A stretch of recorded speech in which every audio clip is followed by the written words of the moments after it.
Thanks for joining us for CBN News Today. I'm Charlene Aaron. Voters sent a clear message to Democrats last night, sending them packing in the Senate and governor's mansions across the country.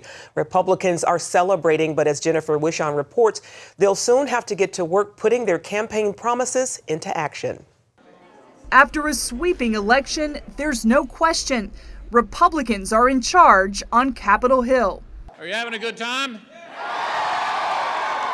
Minutes after polls closed in Kentucky, Senator Mitch McConnell was declared the winner of a closely watched race against Democrat Allison Lundergan Grimes, putting him in position to become Senate Majority Leader and setting the mood for the GOP for the night. For too long, this administration has tried to tell the American people what's good for them and then blame somebody else when their policies didn't work out.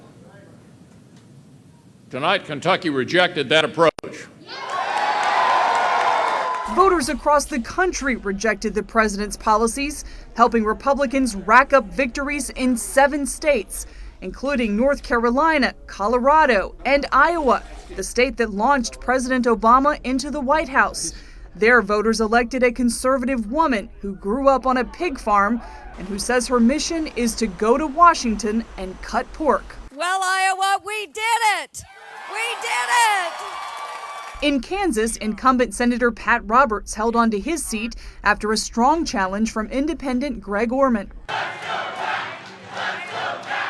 In Virginia, a state pundits didn't think was in play, voters gave Democrat incumbent Mark Warner a scare, as it looked like Republican Ed Gillespie may win. But Warner declared victory after hanging on by less than 1% of the vote. Gillespie could request a recount. Well, it was a hard-fought race. It went a little longer than we thought. In the House, Republicans are on track to meet or exceed 246 seats and make history, electing Mia Love in Utah, making her the first Black Republican woman elected to Congress.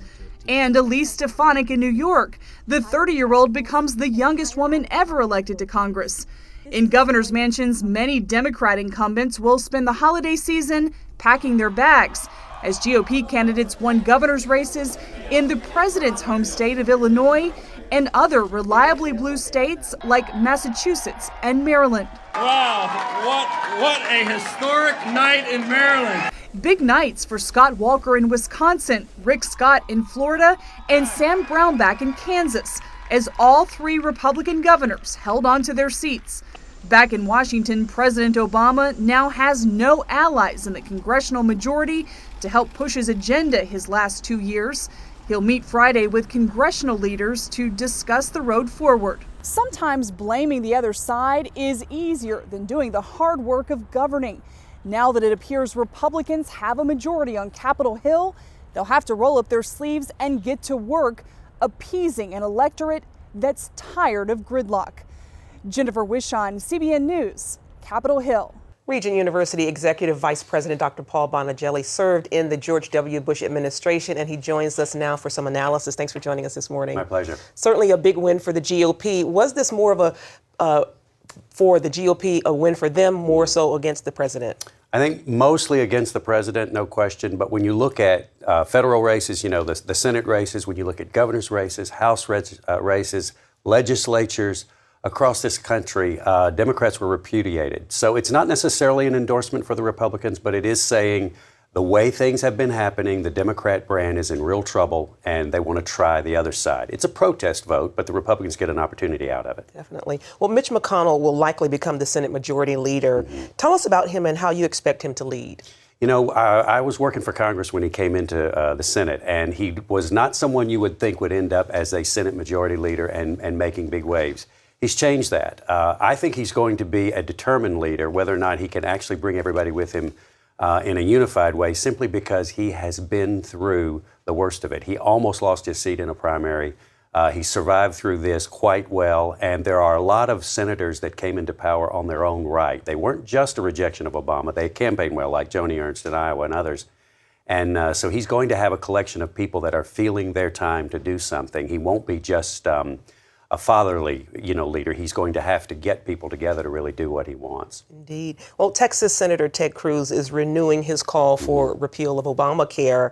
Is that a possibility, you think? I do think so. When you hear most of the Republican leaders talking openly about repeal and replace, they're very careful to add replace, that they know that they have to have something in place. But the polls have shown, 25 Democrats who supported Obamacare have lost their jobs since 2010.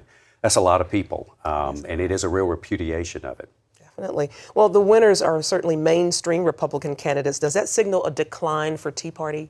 Actually, I don't think so. I think the Tea Party got very smart, and they became much more supportive of mainstream Republicans that they could stand.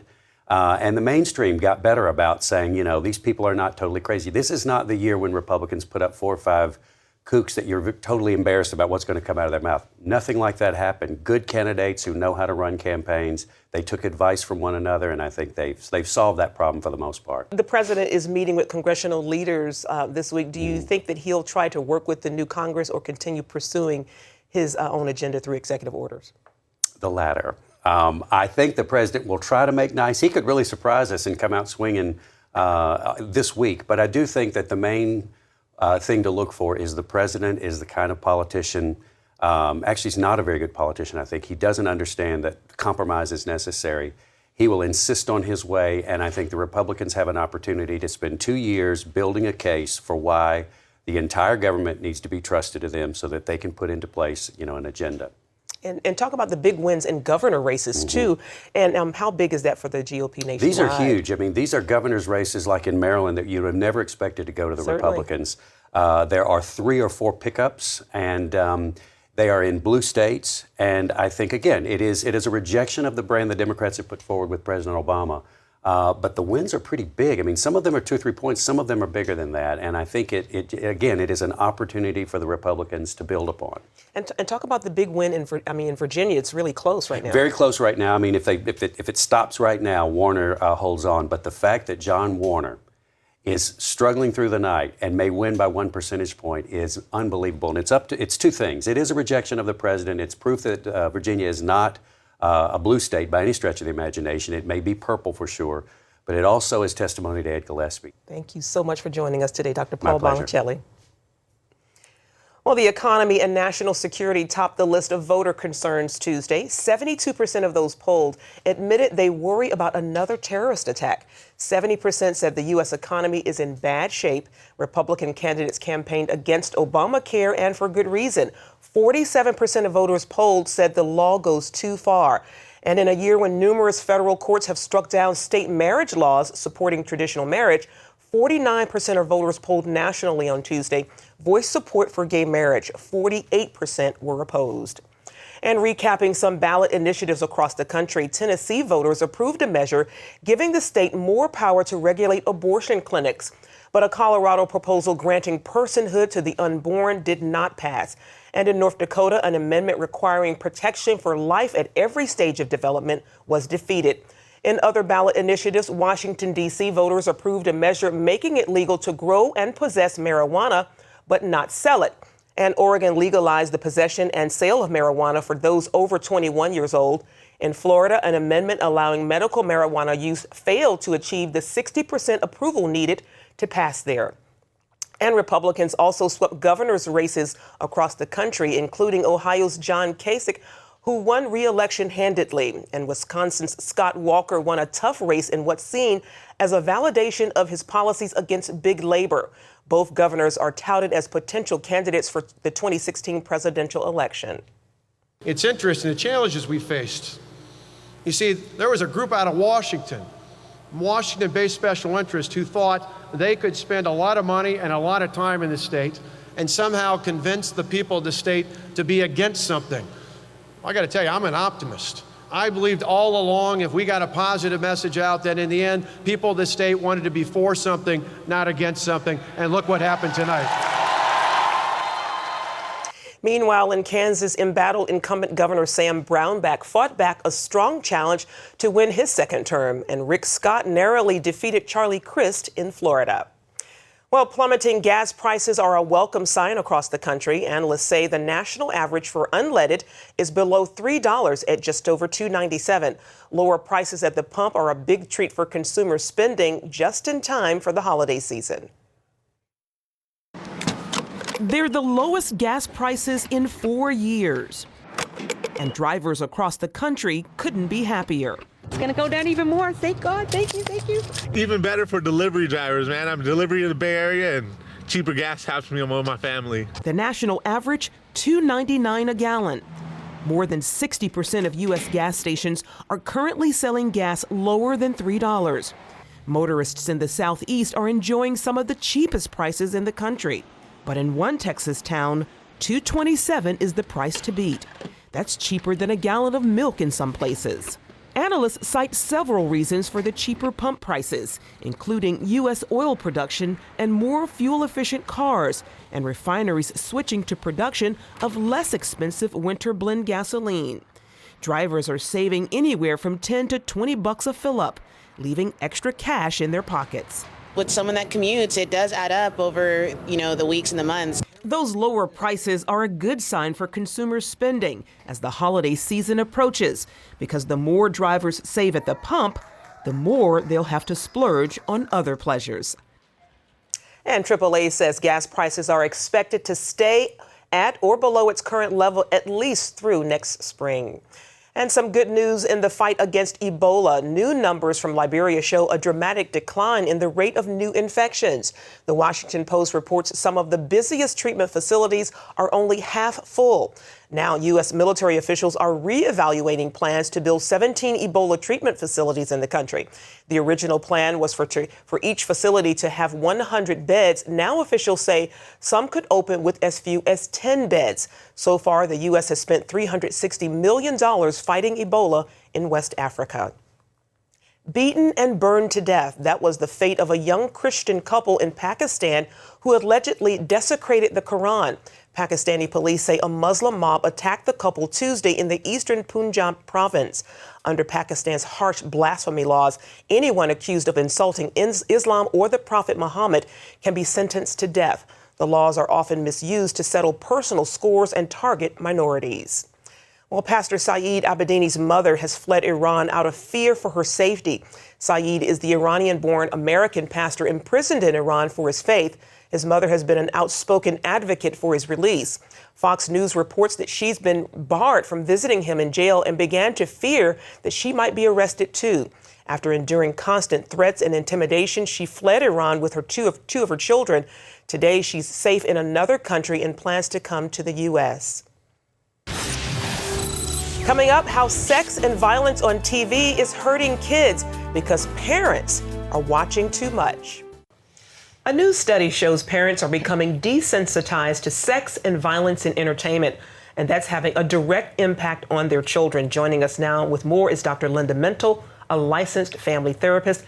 She also writes a blog on BeliefNet. Thank you so much for joining us, Linda. Great to be here. So first of all, walk us through this study by the Annenberg Public Policy Center. What happened after they showed parents these edgy movies? Well, it's really interesting because they used just brief segments of those movies, and it was only a short amount. But what they found after the parents watched those brief segments is that they began to rate the movies as not so problematic in terms of sex and violence. So what you normally would rate as an R rating, they would give a PG-13.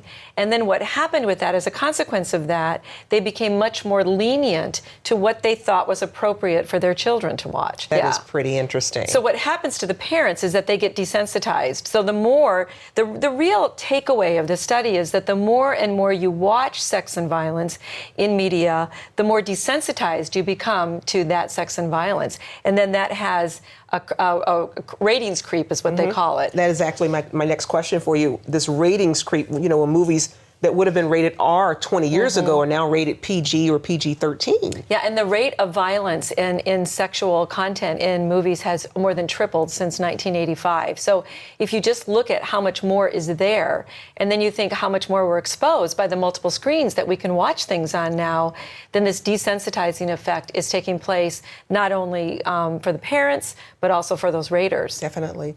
Now, Linda, talk about the psychological implications for the next generation with all the extreme content, and we see so much of that. How does it affect the way that they see and treat other people. So this is the important part for anybody who's watching and listening to us, because there are definite effects. The more that kids watch this kind of content, the less empathetic they are towards people in their environment. Second thing is, just like the parents, the kids are getting desensitized to the information as well. And then that translates into more aggression when they're in conflict or they need to problem solve because they've only seen these aggressive models. And so the other one with the sex is that we know, again, from studies, that if children are exposed earlier to sexual content, way before they can handle it, and more of it, then they tend to engage in sexual activity at an earlier age. And then there are some studies that do show that watching violence on television and in media does translate into some real life violence happening. What's the takeaway for parents as well as adults, who are affected by Right. this? So the big thing for parents is, first of all, understand how this is impacting your kids. But what do you have to do then as a parent? You have to monitor what you're watching because you are becoming desensitized to that information. So what might have offended you a number of years ago is probably not offending you, and that is what happens with repeated exposure to this type of material. There's nothing in the Bible that says that this stuff is more right now just because we're more desensitized to it. We've allowed things to enter into our minds and into our hearts that are not going to help us with the right type of walk with God that we want to have and the holiness that God calls us to. So we really have to take some responsibility here. Very important message for parents and adults. Yes. Thank you so much, Dr. Linda Mental. Thanks. Up next, 900 students from 51 countries, all under one roof. Find out why these children there are strangers no more. For the second time in 2 weeks, an Arab terrorist rammed his car into a crowd of pedestrians in Jerusalem. The attack killed one and injured 10 more. Israeli Minister Naftali Bennett accused Palestinian Authority President Mahmoud Abbas of inciting violence and called him the driver in the vehicle of death. Hamas welcomed the attack and said it was intended to defend the Al-Aqsa Mosque on the Temple Mount. Earlier in the day, Israeli police briefly closed the Temple Mount to subdue Arab rioters throwing rocks and firebombs. While religion is the great dividing line in the Middle East, the world's three largest faiths began in the region and they struggle to live together. But what if we told you there's a place where Jews, Muslims, and Christians come together in peace? It's a public school in Israel. Chris Mitchell brings us this remarkable story.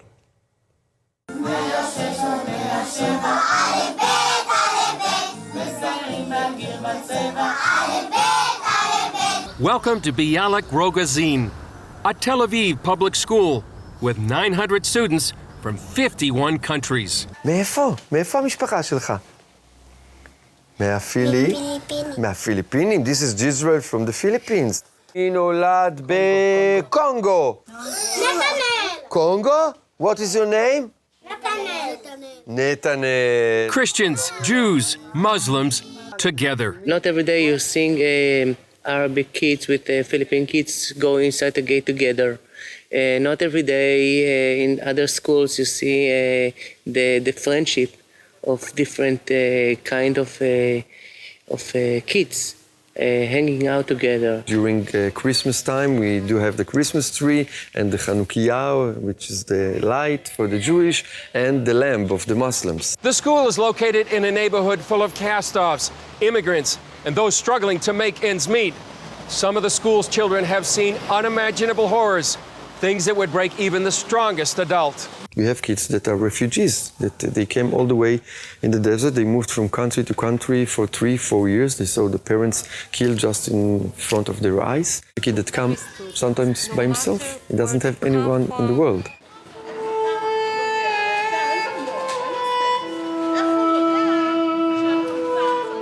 I see that my father, they killed front of me. What can I do? I don't know to cry. I don't know what can I do. And I say, no, right now I can lie here. And I lie in a ground with my grandmother and my father. And after they go, I see my grandmother and my father, they die. I don't know what can I do, and I ran. A documentary about the school won an Oscar back in 2011. A team of teachers, social workers, and therapists help the students adjust to their new lives. They also help the students stay connected to their cultures. Most schools in Israel close their doors at 3 in the afternoon, but Bialik Rogazim stays open from 7:30 a.m. to 10 p.m. so the parents can learn and participate too. When I came to the school, and he approached me that Mr. Nahama Eli, he wanted to have a choir in different nationalities.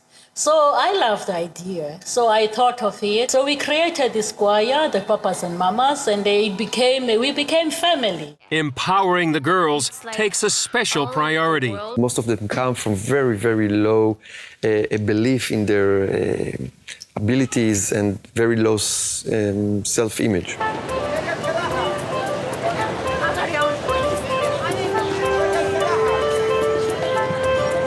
Sometimes I need my mom for girly stuff. Her mother was a role model, and we grew up from a God-fearing family. She knows about the Christian life of how to respect one another, how to fear God. He came here because this is the land of God. Now I feel safe. None of this would be possible without the many volunteers. I used to be a counselor in a youth movement before I came to volunteer here, but I've never felt such a connection with some kids, and I don't know, it impacted a lot of my way of thinking, like it changes things. Working at the school is more than a job. It's a calling for many. I'm privileged to run this place that is shown the beautiful face of Israel and Judaism. This is the face of Israel that I believe. Something they teach every day. This is what we try to give them. Boxes of tools for life, skills for life. This is why we are lucky, because we are blessed to be able to give and give and give, and we do it with love.